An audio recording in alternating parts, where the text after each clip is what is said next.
para warga, selamat datang di bulan September. Masih bulan muda nih, udah pada belanja belum? Apalagi buat para emak-emak nih, pasti bulan muda udah langsung belanja skincare. Biar kelihatan awet muda gitu, ya kan? Nah, di video kali ini gua mau cerita tentang seorang wanita atau emak-emak juga nih yang terobsesi untuk terus selalu awet muda sampai selamanya. Nggak masuk akal dong, kan setiap manusia pasti akan menjadi tua. Tapi di cerita gua kali ini, demi bisa awet muda, ada seorang wanita yang bersedia melakukan apapun termasuk hal sadis sekalipun untuk mewujudkan keinginannya yang gak masuk akal itu.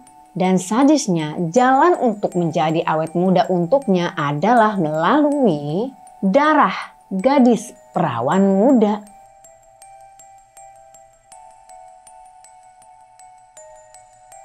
Gak pakai lama, yuk kita mulai ceritanya. Elizabeth Bathory atau dikenal dengan nama Elizabeth Bathory lahir pada 7 Agustus 1560. Ayahnya bernama George Bathory dan ibunya bernama Anna Bathory. Elizabeth berasal dari keluarga bangsawan terkaya dan terpandang di Hungaria.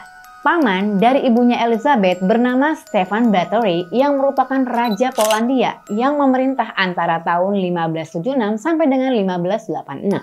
Salah satu sepupu Elizabeth ini juga merupakan seorang Perdana Menteri. Pokoknya, seketurunan keluarga besar Bathory itu merupakan orang yang berpengaruh di wilayah itu pada masanya. Tapi, ada aja nih berita nggak enaknya.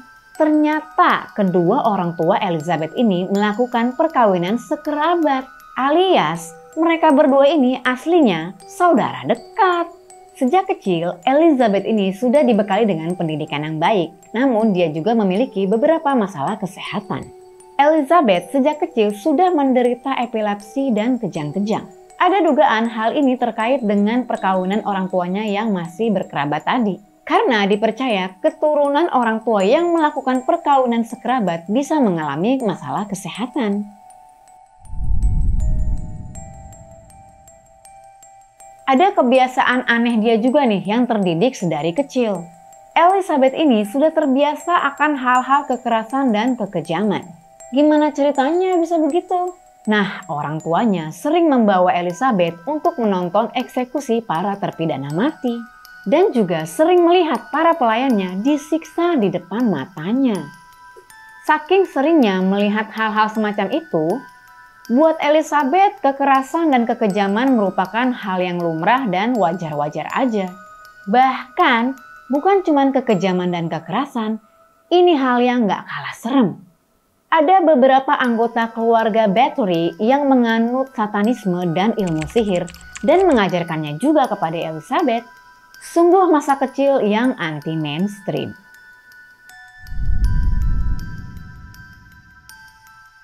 Usia 10 tahun, Elizabeth bertunangan dengan Ferenc Nadezhdy yang merupakan putra seorang bangsawan juga. Tunggu dulu. Sebelum resmi menikah, ada rumor gak enak yang beredar nih. Ada rumor Elizabeth ini pernah hamil di luar nikah dan mengandung anak dari seorang pemuda desa yang berprofesi sebagai petani. Setelah melahirkan, ia dikabarkan memberikan bayinya kepada keluarga lain. Tapi, rumor adalah rumor, kebenarannya masih menjadi misteri. Lanjut, mereka pun akhirnya menikah pada tanggal 8 Mei 1575. Di usia Elizabeth yang ke-15 tahun dan Ferenc Nadezhdy yang ke-19 tahun. Hadiah pernikahan dari keluarganya nggak main-main nih para warga. Yaitu sebuah kastil. Namanya rada susah nih, jadi mohon maaf kalau salah ucap. Namanya Kastil Castich. Orang kaya coy, hadiahnya kastil. Jadi mohon maaf, kado nikahan si Elizabeth ini bukan kipas angin ye, bukan juga magicom, apalagi sabun batangan. Walau menikah dengan sesama bangsawan, tapi secara kasta Elizabeth ini kastanya lebih tinggi dibanding suaminya. Jadi dia nggak sudi pakai nama belakang suaminya. Akhirnya justru suaminya yang mengganti nama belakangnya menjadi Bathory. Pada tahun 1578, Ferenc Nadezhdy diangkat menjadi kepala komandan pasukan Hungaria. dan ditunjuk untuk memimpin pertempuran melawan Turki Utsmani atau Kekaisaran Ottoman. Dia kemudian menjadi terkenal karena keberaniannya di medan pertempuran. Bahkan dianggap sebagai pahlawan di Hungaria dengan julukan Black Hero of Hungary. Selama menikah hampir 10 tahun, mereka belum juga dikaruniai momongan. Ya karena mereka memang sama-sama sibuk. Elizabeth sibuk mengurus perkebunan kerajaan sedangkan suaminya ya sibuk di medan perang. Diketahui karena kesepian ditinggal oleh suaminya, Elizabeth ini sering mengundang banyak laki-laki untuk menemaninya di saat suaminya tidak ada di tempat.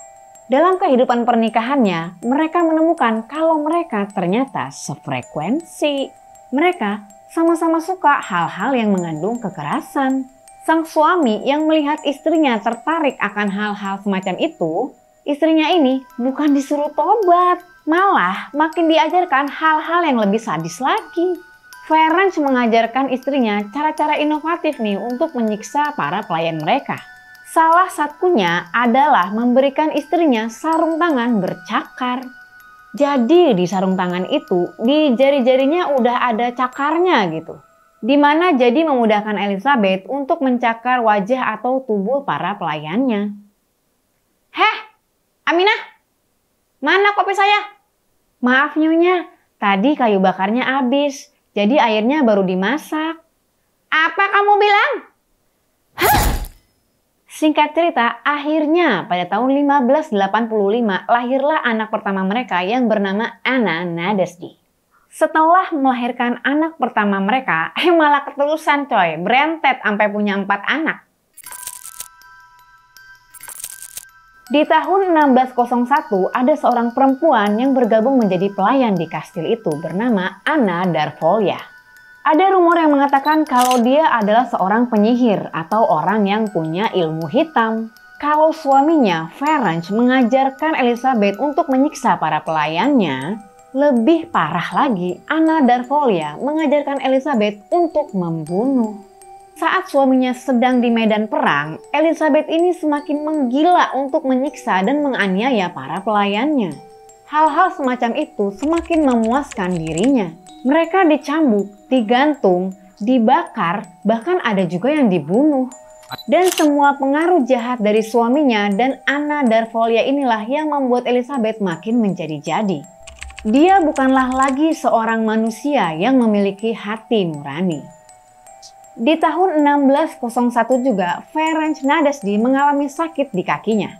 Karena sakit itu, dia tidak lagi bisa menjadi pemimpin perang. Kondisi kakinya semakin parah hingga pada tahun 1603 dia mengalami kelumpuhan. Dan pada tanggal 4 Januari 1604, Ferenc Nadezhdy meninggal dunia pada usia 48 tahun.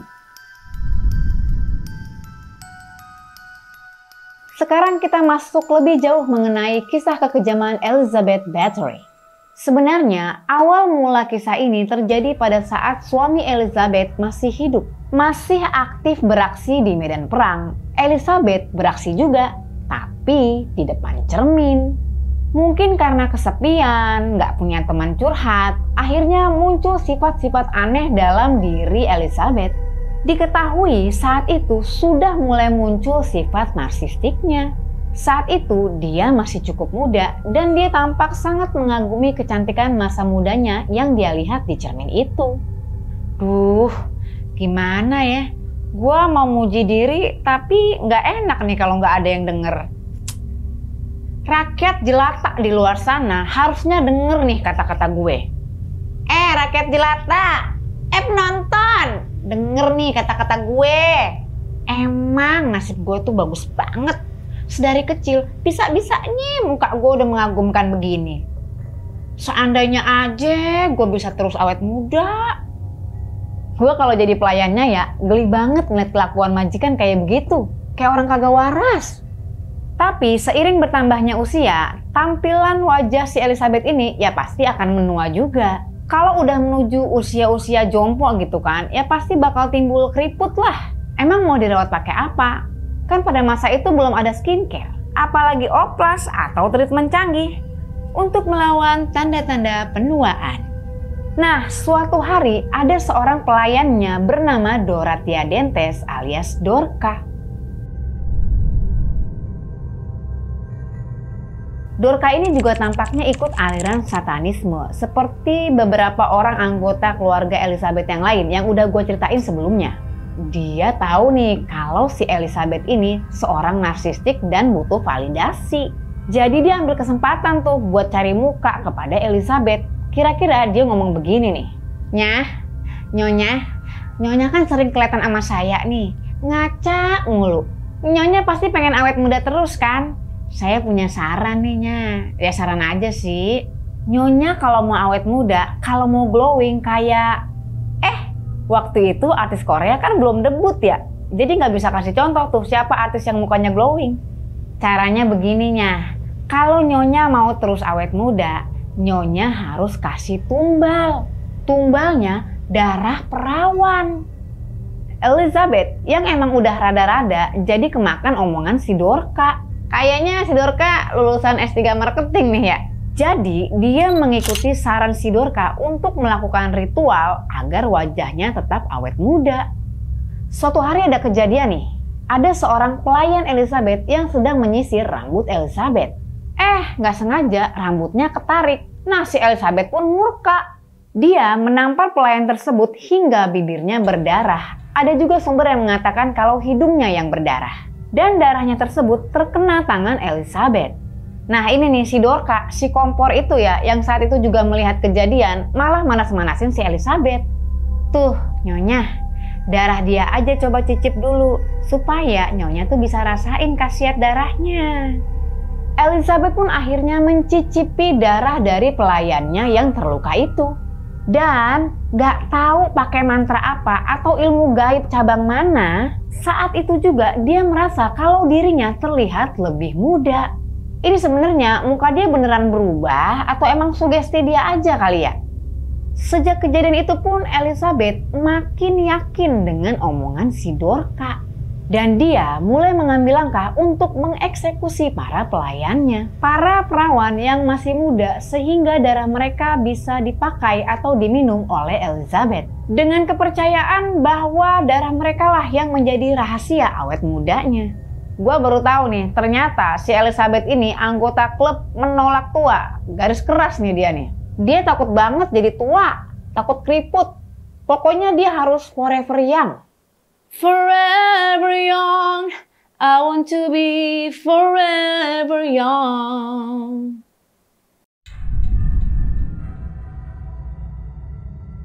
Elizabeth yang kecanduan darah perawan atau darah para gadis muda makin terobsesi lagi.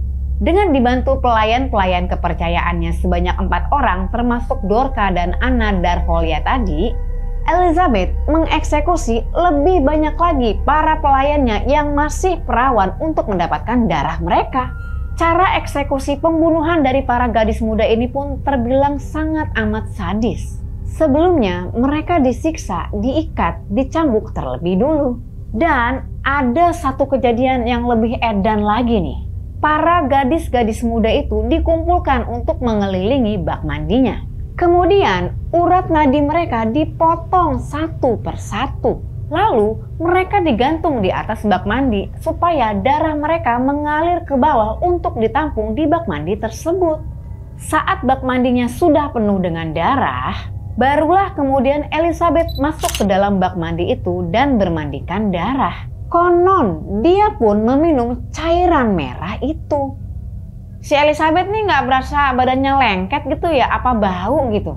Bisa-bisanya dia mandi darah. Kemarin ada yang mandi lumpur aja, orang-orang pada heran tuh. Kak Elizabeth, kakak, ini di kastilnya belum pasang instalasi air apa bagaimana kak? Mau mandi aja mesti pakai darah orang gitu. Ini manggilnya harus kakak loh, supaya dia berasa muda gitu. Nah, karena para pelayannya udah banyak yang lenyap dibunuh dan dia juga udah kehabisan orang untuk dieksekusi, Elizabeth pun berpikir keras untuk mendapatkan darah perawan lagi. Kemudian dia punya ide, dia bikin tuh iklan lowongan kerja fiktif yang khusus untuk mencari para pelayan muda yang masih perawan untuk dipekerjakan di kastilnya. Banyak juga tuh korban yang kemakan iklan lowongan kerja fiktif itu. Sehingga banyak pelayan yang sudah diterima kerja di situ akhirnya disiksa dan dieksekusi. Kastil itu pun menjadi kastil horor karena menjadi tempat penyiksaan yang sadis dan tempat penghilangan nyawa gadis-gadis muda. Balik lagi ke lowongan kerja fiktif tadi. Ternyata masih banyak para gadis yang mau melamar kerja di kastilnya Elizabeth ini. Masih buka lowongan, malahan makin gencar tuh rekrutmennya. Nggak pakai psikotes, pokoknya kalau masih perawan, masih muda, lolos langsung masuk. Mungkin para warga bertanya-tanya nih, ini korbannya udah pada banyak, tapi jasadnya dikubur di mana ya? Awalnya, saat korbannya masih belum banyak, jasad para gadis ini masih diberikan prosesi pemakaman. Masih ada pemuka agama untuk melakukan upacara pemakaman para korbannya. Tapi ya tentu saja pemuka agama tersebut dibohongi dengan alasan mereka kehilangan nyawa karena kecelakaan kerja atau sebab yang tidak disengaja. Semakin lama semakin banyak korban, pemuka agama ini pun menjadi curiga. Sehingga pemuka agama tersebut sudah tidak mau lagi menjalankan prosesi pemakaman para pelayan Elizabeth di kastil itu. Karena sudah dicurigai, Elizabeth pun mengancam sang pemuka agama itu untuk tidak membocorkan rahasianya kepada publik. Korban makin banyak, pemuka agama juga udah nggak mau menjalankan prosesi pemakaman. Si Elizabeth akhirnya mengambil tindakan sendiri. Jasad mereka disebar ke banyak tempat, ya ke sungai, ke sawah. Pokoknya kalau ada lahan kosong, ya dibuang di situ aja. Korban-korban berjatuhan akibat ulah si Elizabeth ini menjadikan jumlah para gadis desa di wilayah itu berkurang drastis. Orang-orang mulai bertanya, kenapa banyak gadis-gadis yang hilang tanpa kabar? Padahal awalnya tujuan mereka adalah bekerja di kastil Elizabeth. Takut menimbulkan kecurigaan lagi, Elizabeth mulai pindah haluan. Dari gadis desa golongan rakyat jelata, dia beralih mencari sasaran mangsanya yang berasal dari bangsawan rendahan. Kali ini, gadis bangsawan dari kalangan bawah tersebut dijanjikan untuk diajarkan tata krama dan norma-norma bangsawan. Tapi tetap aja ujung-ujungnya mereka dieksekusi juga.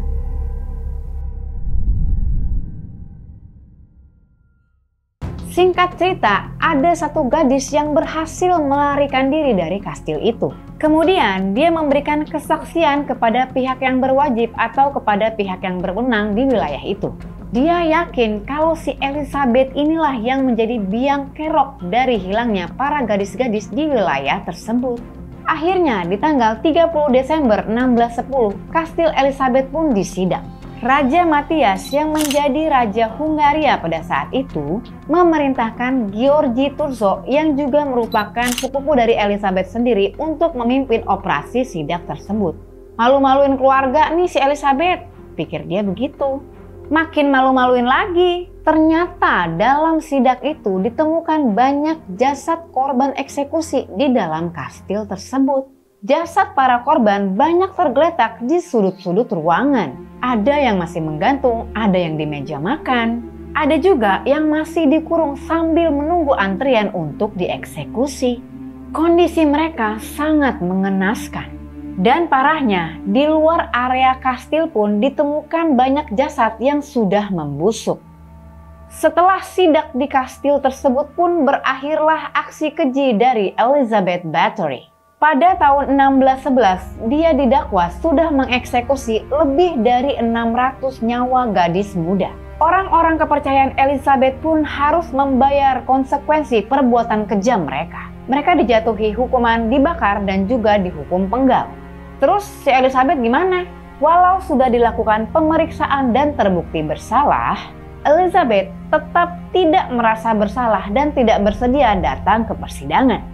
Karena si Elizabeth ini bangsawan elit kelas wahid dan korban-korbannya kebanyakan adalah rakyat jelata, di mana pada saat itu belum ada hukum untuk melarang penyiksaan terhadap rakyat jelata yang menjadi pelayan atau pekerja, maka dari itu hukuman Elizabeth pun hanya berupa pengasingan dan dia menjadi tahanan di kastilnya sendiri. Nah, yang sebenarnya memberatkan Elizabeth ini dihukum adalah hanya karena masih ada korbannya yang termasuk dalam golongan bangsawan rendahan.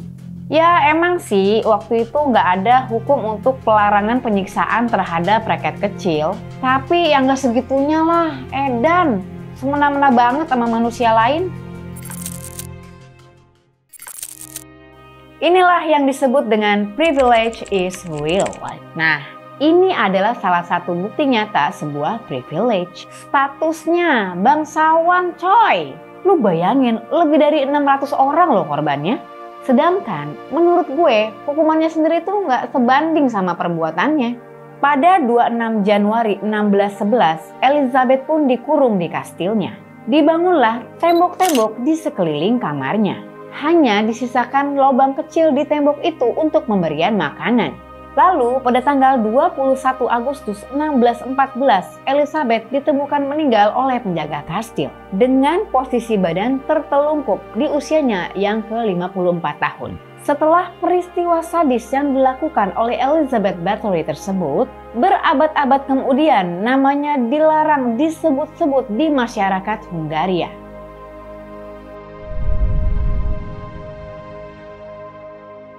Elizabeth Bathory pun dikenal bukan hanya sebagai wanita dengan status bangsawan, tapi dia juga menyandang status wanita pembunuh berantai paling kejam di dunia. Beberapa sumber bahkan mengklaim dia terlibat dalam kanibalisme. Saking kejamnya, dia sampai masuk ke dalam Guinness Book of Records sebagai wanita pembunuh dengan korban terbanyak di dunia. Tercatat dalam hidupnya, dia sudah menghabisi lebih dari 600 nyawa gadis muda. Buat Elizabeth, nggak berlaku tuh istilah kecantikan berasal dari dalam. Nggak ada tuh. Kalau ada orang yang ngomong gitu depan mukanya, pasti nggak nyampe 5 menit orang itu udah dieksekusi mati. Akhir kata, usaha biar jadi cantik dan awet muda itu sah-sah aja. Tapi jangan juga menghalalkan segala cara untuk menjadi kaya, menjadi cantik dan awet muda. Walaupun menurut gue nih secara pribadi, semua paras dan raga pasti akan menua. Karena seperti itulah sifat alamiah seorang manusia. Jadi tua itu lumrah kok. Yang penting muka sama badan dirawat dengan baik, itu udah cukup. Selanjutnya biarlah proses naturalnya manusia aja yang berjalan. Ya kali selamanya lu di umur 20 mulu. By the way, semisalnya aja nih, ada perlombaan siapa yang paling jahat, Elizabeth versus setan, lu yang jadi pemenangnya Elizabeth. Mohon maaf, jangan marah ya yang punya nama Elizabeth. Ya, sekian dulu dari gue. Mohon maaf kalau ada informasi atau kata-kata yang kurang tepat atau penyampaian gue yang dirasa kurang pantas. Tonton terus video-video gue berikutnya. Mau lihat ya godang? Lanjutkan, merdeka atau mati.